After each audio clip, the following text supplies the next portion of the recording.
করে দেন। লোকাবত্তা 8টা থেকে 8:30 ক্লিয়ার করতে হয়, নারে মানুষের 12টার পরে 13টা বাজে যায়। খারাপ হয়ে বাবা হাজিরা ছেলে ঘুমোতে ইবাদত,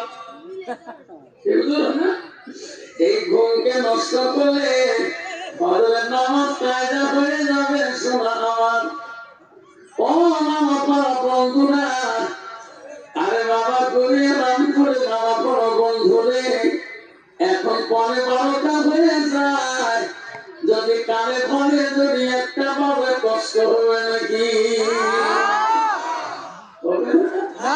যদি 2টা বাজে জোরে কর, যদি 3টে বাজে, যদি 4টা যায়